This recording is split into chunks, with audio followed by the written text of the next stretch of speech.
Salve, meus amigos habitantes da Gibsfera, como é que vocês estão? Bora falar de quadrinhos? Bom, primeiramente pedindo desculpa pela minha ausência recente aqui no canal. Eu estou tocando alguns projetos autorais que estavam com pouca atenção da minha parte, planejando o ano de 2022, mas eu vou tentar me esforçar para fazer pelo menos um vídeo por semana aqui. Também tenho participado de outras coisas, podcasts, dado entrevistas, etc. E isso está me deixando um pouco ausente aqui do canal. Mas não é justificativo, eu tenho que manter pelo menos um vídeo por semana aqui para a gente ficar legal nos nossos debates.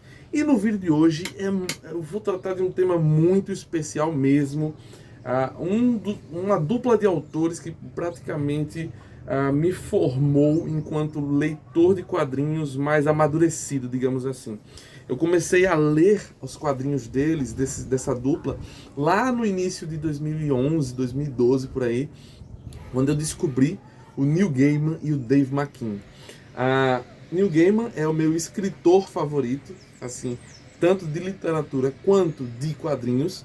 É o cara que mais me influencia o meu gosto, inclusive a minha forma de escrever e pensar histórias. O Neil Gaiman, para mim, é um marco em todos os sentidos. E o Dave McKean também é um dos meus artistas, desenhistas, quadrinistas, ilustradores favoritos at all. É um artista gráfico completo, um homem que transcende completamente as questões gráficas da linguagem do quadrinho, da linguagem da ilustração. Qualquer coisa que ele se propõe é sempre explosivo, é sempre, digamos assim, é um cara que bota o tarrafo para um outro nível. Ele é um cara que, para fazer quadrinho, ele diz, ó, dá para fazer quadrinho dessa forma aqui, ó. E aí ele coloca o nível da parada lá longe, para os outros autores correrem atrás também e tentar alcançar. Mas eu vou mostrar um monte de coisas legais deles dois aqui, contar um pouquinho sobre leituras, sobre obras clássicas dessa dupla. Então fica comigo até o final e a gente vai debatendo aí nos comentários se vocês conhecem essas obras, quais são as suas favoritas. Bom, eu tirei muitas informações dessa biografia, entre aspas, do Neil Gaiman, que na verdade é uma biografia das obras dele. A arte de Neil Gaiman é a biografia das obras. É bem interessante porque traz todo um material fantástico, tanto das anotações do Neil, fotos, ó, esboços, rascunhos, olha aqui, guardanapos em que o Neil vai desenhando suas ideias. As primeiras publicações do Neil lá na 2000 AD, na Inglaterra, né? Então os rascunhos de roteiro. Cara, isso aqui é fantástico. E os capítulos são divididos pelas obras. Ó, tem até a questão de como foi criado o visual do Sandman, que eu vou fazer um vídeo próprio sobre isso. Inclusive, estou relendo o Sandman. Quero fazer os meus vídeos sobre cada um dos arcos. Então, assim, é um livro fantástico que eu recomendo bastante. A arte de Neil Gaiman. Bom, vamos começar pelo começo, né? Pela primeira colaboração desses dois grandes artistas dos quadrinhos, que é Violent Cases. Eu comprei essa ediçãozinha aqui da Aleph, acho que foi em 2012, por aí. Não foi o primeiro que eu li. O primeiro que eu li eu vou mostrar já a vocês. Mas é uma edição fantástica, linda, super caprichada. E traz a arte do Dave McKean com toda a sua peculiaridade, né? Aqui é um estilo que ele usa traço mesmo, né? Aqui digamos assim, é um Dave McKean tradicional. Porque as loucuras que ele faz eu vou mostrar a vocês nos próximos volumes, ó. Então é um traço super expressionista em que ele distorce as personagens. Olha a diagramação da página, sabe?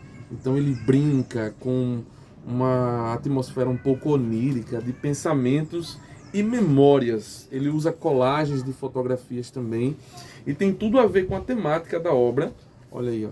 Ele brinca com a diagramação, coloca de cabeça para baixo.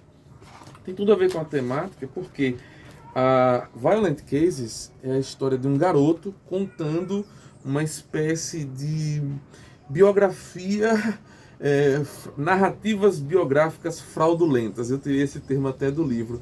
É um garoto contando suas memórias e seus traumas de infância, os segredos dos adultos, a crueldade dos adultos. E começa uma altercação, uma briga entre o pai e ele, em que o pai quebra o braço do filho sem querer, se arrepende depois.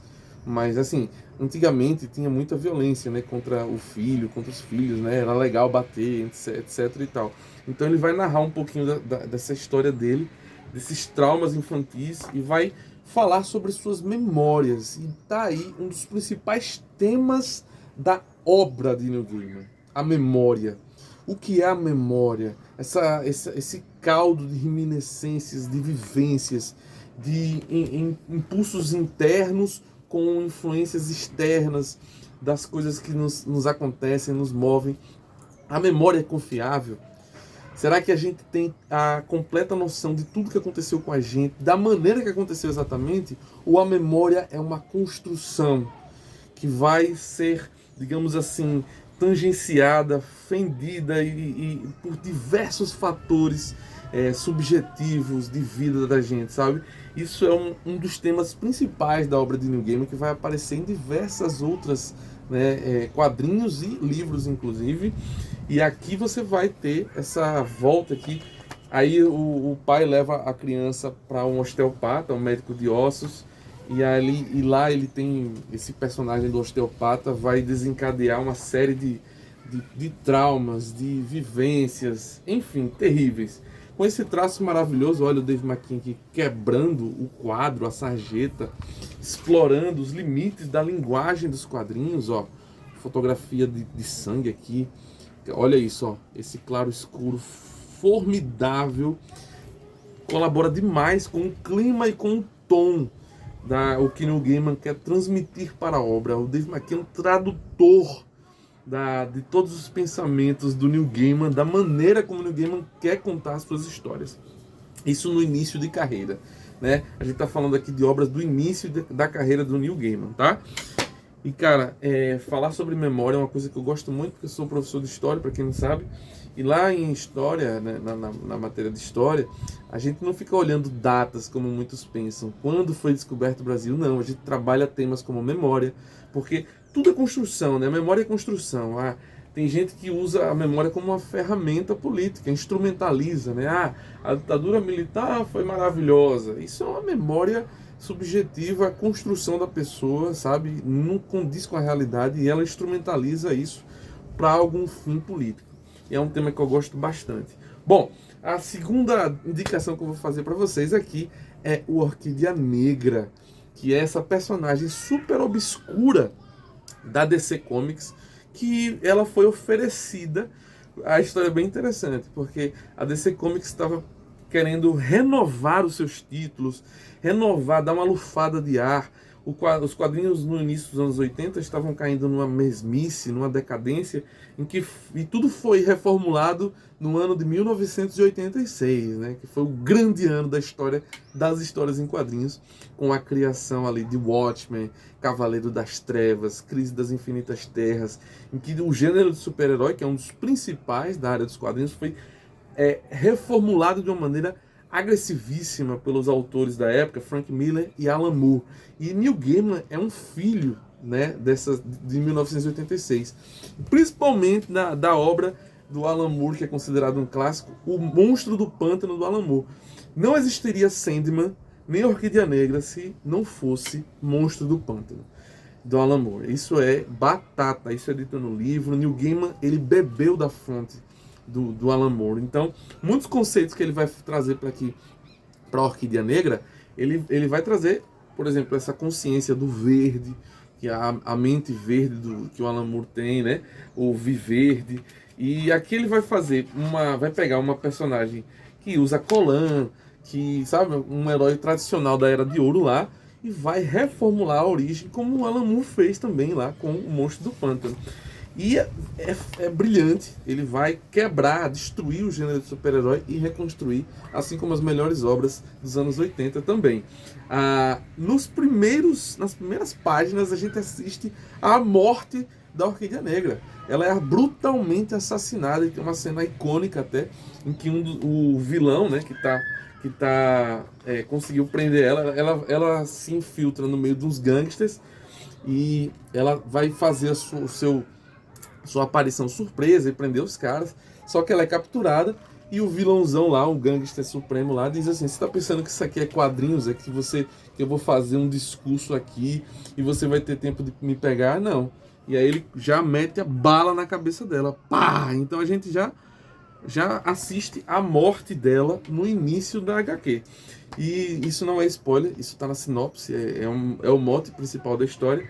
E aí depois a gente vai assistir a reconstrução dessa personagem com essa forma etérea dela, em que vai ter uma ligação muito forte com a natureza, com Gaia. E a arte de Dave McKean também está um pouco mais tradicional aqui. Ele coloca as expressões anatômicas mais delineadas, etc. Mas mesmo assim, as cores, as formas, as texturas, as diagramações de página, né, a simultaneidade, como ele constrói as imagens, os layouts de uma página, coisa divina, de mestre. E tem a mão de Neil Gaiman, mas tem muito também da mão do Dave McKean. A próxima é uma das minhas favoritas também, que é a comédia trágica ou a comédia trágica ou a tragédia cômica de Mr. Punch. Eu chamo só de Mr. Punch. E cara, isso aqui é maravilhoso, tá? Vamos lá, do que isso aqui trata? Essencialmente, tá? É uma autobiografia de mentiras, também é um termo que eu tirei ali da biografia de obras dele, em que Neil Gaiman mais uma vez vai fazer uma espécie de autobiografia da sua infância, visitar casos de sua família. Sabe aqueles casos exóticos? Ah, o meu tio-avô, seu tio-avô tocava violão. Eu tenho uma história dessa na minha família. Seu tio-avô tocava seresta no violão nos casamentos do interior. Sua tia-avó enlouqueceu e foi pro hospício. Então o Neil Gaiman vai pegar esses parentes distantes assim, essas histórias de família, essas lendas, né? Que o gêmeo do seu avô morreu ou foi jogado da janela. Tem umas coisas assim, esses segredos, esses traumas familiares que percorrem gerações. Neil Gaiman vai trabalhar com isso como uma espécie de humus, uma espécie de terra fértil de narrativas autobiográficas mentirosas. Essa é o mote que Neil Gaiman vai usar aqui em Mr. Punch. Para isso ele vai começar a sua história com um garoto, mais uma vez, que vai visitar seus avós e se perde na praia. Olha, é um clima totalmente londrino, sabe? Tem o fog londrino, as neblinas, cores muito frias. Então é uma narrativa bastante sombria, que, claro, você vai visitar traumas do passado, né? Então esse garoto, ele se perde na praia e ele acha um teatro de bonecos que é muito tradicional digamos assim, da dramaturgia, não, da teatralidade inglesa, que é o Mr. Punch. É uma história trágica e que envolve comédia, uma tragicomédia, como o próprio nome já diz. E os ingleses têm uma tradição fantástica de tragicomédias, né? Eles são muito mestres nesse humor seco, nesse humor ácido, sarcasmo. Monty Python tá aí, não nos deixa mentir. O Monty Python é um grupo inglês de comédia que inspirou grupos no mundo todo, né? Eu amo Monty Python, enfim. E aqui ele vai pegar essa narrativa, como o teatro kabuki também, do Japão, etc e tal, esses teatros de rua, antes de ter cinema, antes de ter televisão, sabe? Esses grupos mambembes que iam lá com fantoches e fazer essas encenações em praça pública, e tinha muitas crianças. E só que é uma história muito trágica. O Mr. Punch, ele mata a esposa, depois joga o neném pela janela, e depois vem a polícia, ele mata a polícia, vem o diabo pegar ele mata o diabo. É uma desgraça. É realmente uma tragicomédia. E o garoto assiste isso sozinho e fica traumatizado, sai correndo. Depois ele conhece os donos desse teatro, que tem a ver com seu avô, um amigo do seu avô. Aí tem uma personagem que é uma sereia, uma mulher misteriosa que vive e interpreta uma sereia por alguns trocados nesse circo de horrores aí. E cara, é foda, é muito, muito, muito bom mesmo. A Neil Gaiman tá picando aqui na escrita. É muito poético, é uma prosa poética, digamos assim, muito lindo as expressões, os aforismos que ele coloca aqui, e também muito filosófico. Tem umas questões bastante, até digamos assim, que existencialistas. E, cara, eu fico deslumbrado aqui. Tem uma frase aqui, eu não sei se eu vou conseguir achar aqui, ó. Isso aqui, ó. Vê só, que coisa linda, ó. Num mundo perfeito, ocorre-me agora, eu escreveria isto com sangue e não tinta. Não se pode mentir quando se escreve com sangue. A responsabilidade é grande demais. E os fantasmas daquele que as pessoas matou ressurgem e induzem a caneta a traçar linhas verdadeiras.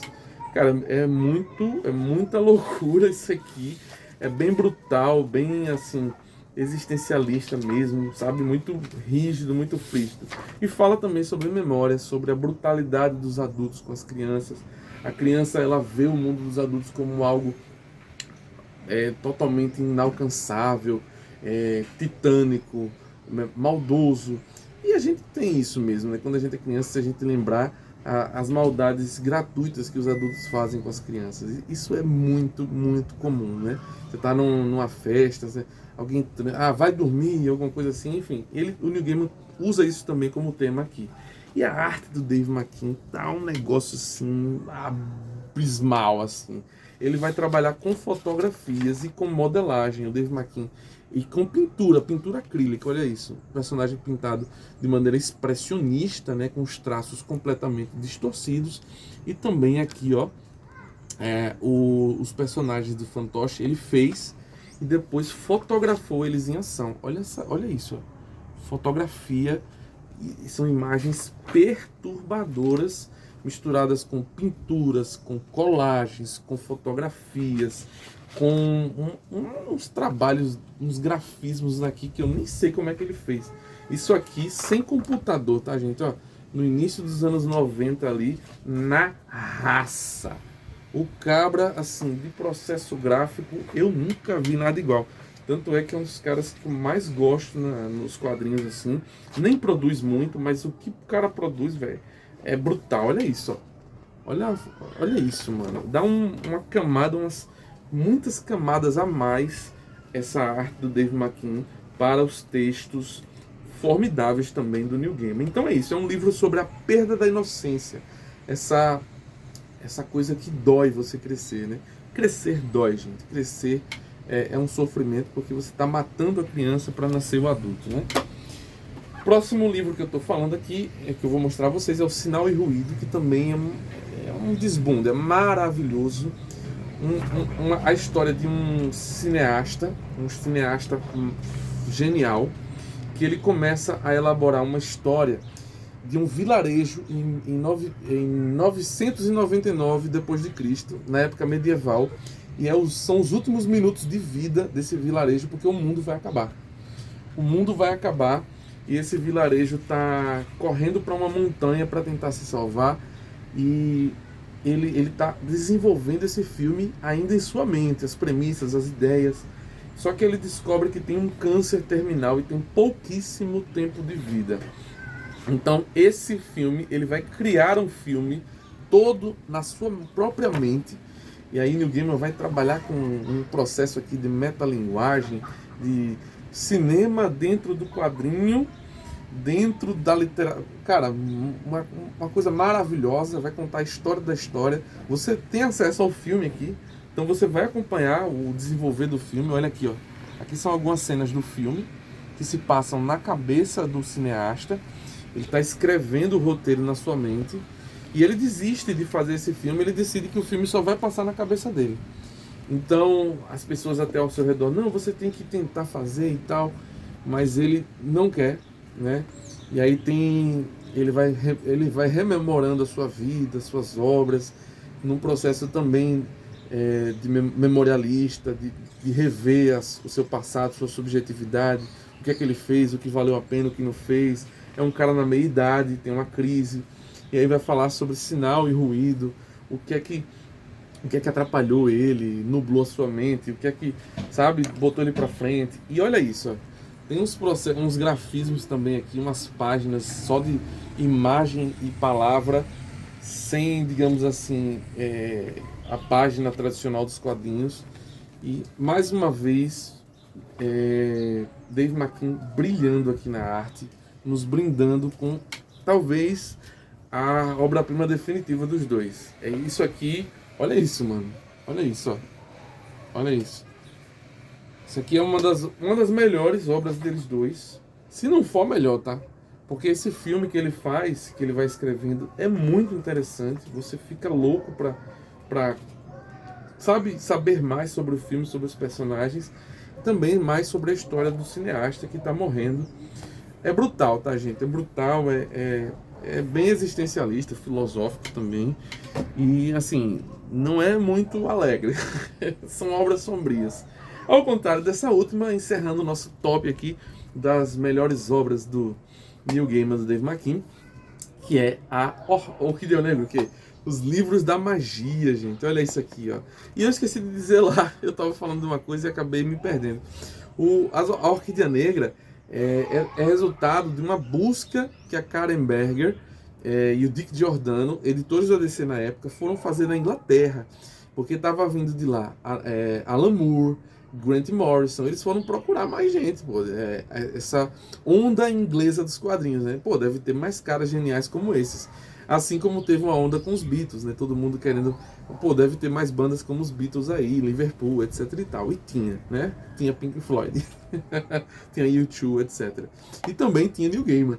E Neil Gaiman vai ser responsável pelo início do selo Vértigo, né? Neil Gaiman, Alan Moore, tudo vai corroborar aí para o surgimento do selo Vértigo, encabeçado pela editora maravilhosa Karen Berger.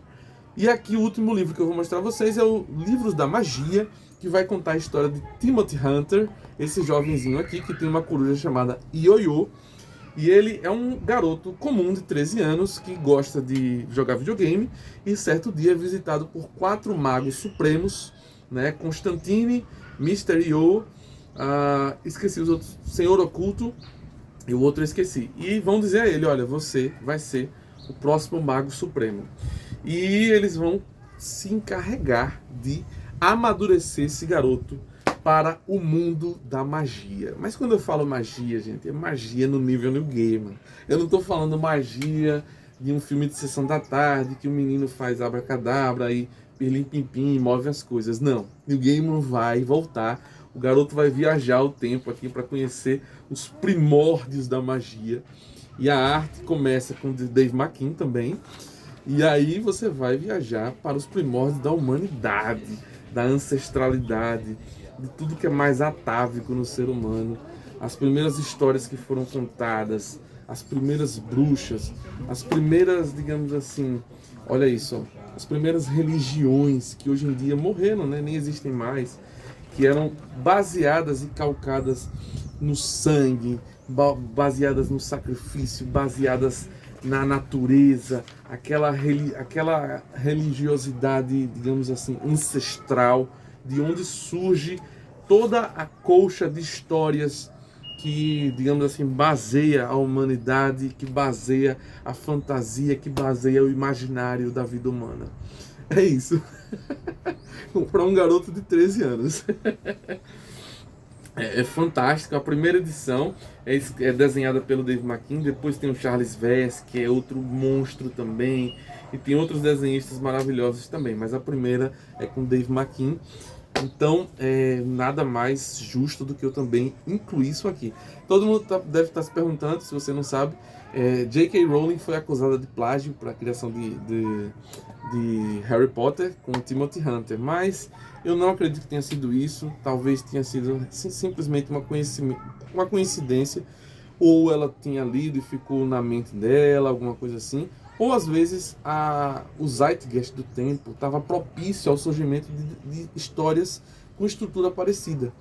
Isso para mim, eu tenho essa tese, isso também é levantado por outros autores, e é normal que vários autores tenham uma ideia parecida, sabe? Naquele zeitgeist, naquele espírito do tempo da época. Bom, gente, por esse vídeo é só. Espero que vocês tenham gostado desse topzão aqui que eu fiz. Eu nunca vi um vídeo como esse, é um material, um conteúdo exclusivo aqui do canal. E eu apresentei vocês com ele, espero que vocês tenham gostado. Muitos desses livros estão esgotados. Mas se você encontrar por aí em sebo ou na Amazon, compre. Deixe o like, compartilha, por favor, ajuda a gente. E até a próxima. Valeu!